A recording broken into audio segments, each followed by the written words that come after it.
Hello everyone, welcome to dynamic study. आज हम discuss करेंगे previous year questions on the topic of graph theory. हम काफ़ी time से कुछ क्लासेस ले चुके हैं ग्राफ थ्योरी से रिगार्डिंग।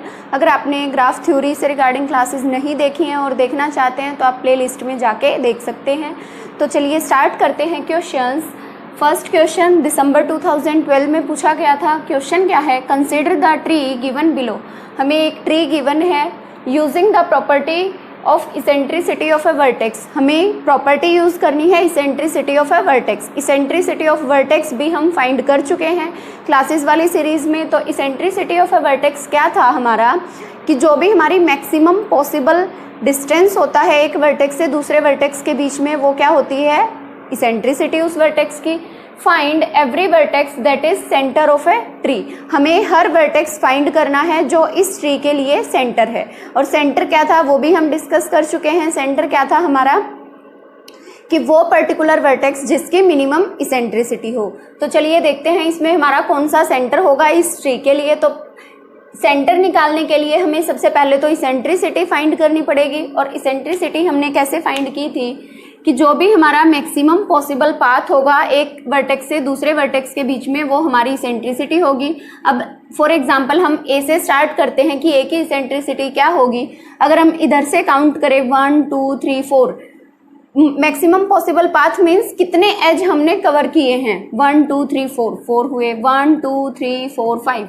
अब यहाँ से हमारा मैक्सिमम आ गया 5 कि हमने 5 डिफरेंट एजेस को कवर करके हम L से A तक पहुंच सकते हैं। तो मैक्सिमम पॉसिबल इसेंट्रिसिटी हमारी A की इसेंट्रिसिटी क्या आ गई? 5, जो कि मैक्सिमम है। अब B के लिए अगर हमें फाइंड करना हो 1 2 3 4, 4 सेम एज अगर C के लिए फाइंड करना है 1 2 3 3, हम कोई और भी पाथ फॉलो करके देख सकते हैं। 1 2 3 हमारा जो डिस्टेंस है वो मैक्सिमम आना चाहिए। अब अगर हम निकालें H के लिए तो 1 2 2 आया, 1 2 3 अगर इधर से काउंट करते हैं तो 3 आया। सेम एज अगर I और J के लिए निकालेंगे तो 1 2 3 4, 4 आएगा और J के लिए 5 आएगा। सेम एज M के लिए 4 आएगा, N के लिए 5 आएगा, F के लिए 5, G के लिए 4, E के लिए 5, D के लिए 4, K के लिए 4 और L के लिए 5। जो हमारे कॉर्नर वाले वर्टेक्स हैं उनकी इसेंट्रिसिटी हमारी क्या आ रही है? 5।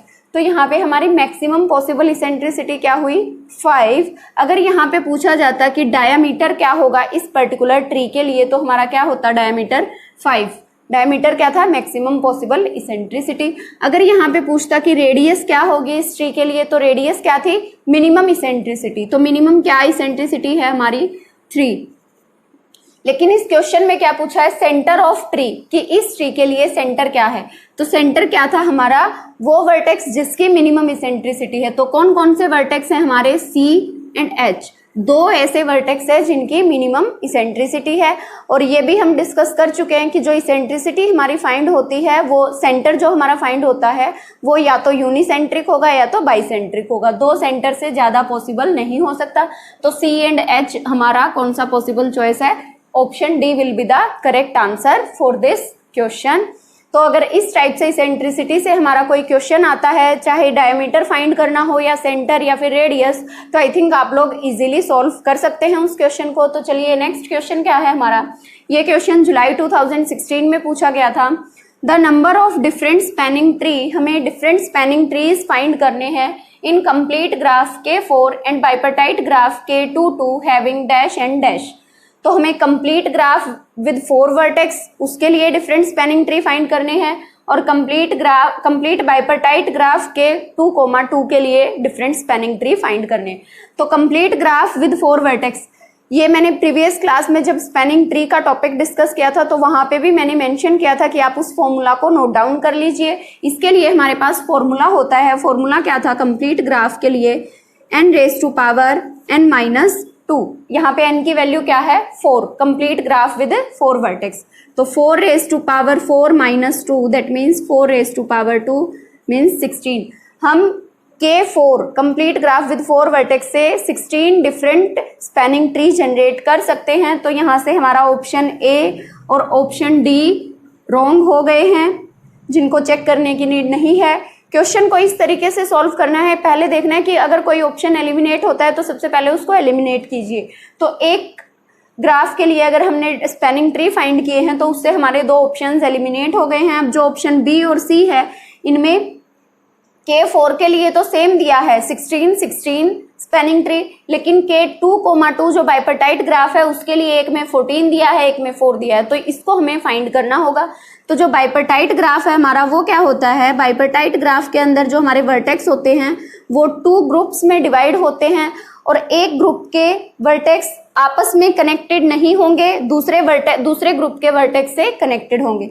फॉर एग्जाम्पल यहाँ पे 2,2 मीन्स एक ग्रुप में 2 वर्टेक्स हैं, दूसरे ग्रुप में भी 2 वर्टेक्स हैं, और कंप्लीट बाइपर्टाइट है तो हर वर्टेक्स, हर दूसरे वर्टेक्स, एक ग्रुप के वर्टेक्स दूसरे ग्रुप के वर्टेक्स से फुल्ली कनेक्टेड होंगे। मीन्स फर्स्ट वर्टेक्स इससे भी कनेक्टेड होगा, इससे भी कनेक्टेड होगा, same as second vertex first से भी कनेक्ट होगा, सेकेंड से भी कनेक्ट होगा। तो ये हमारा क्या है, complete bipartite graph with m×n vertex. तो अगर हम इसके लिए फाइंड करना चाहें कि कितने डिफरेंट स्पैनिंग ट्री होंगे तो यहाँ पे हमारा कोई फॉर्मूला नहीं है, हमें हिट एंड ट्रायल करना पड़ेगा या फिर 1 बाय 1 चेक करना पड़ेगा 4 वर्टेक्स लेके कि क्या क्या पॉसिबल चॉइस हो सकती है स्पैनिंग ट्री के लिए।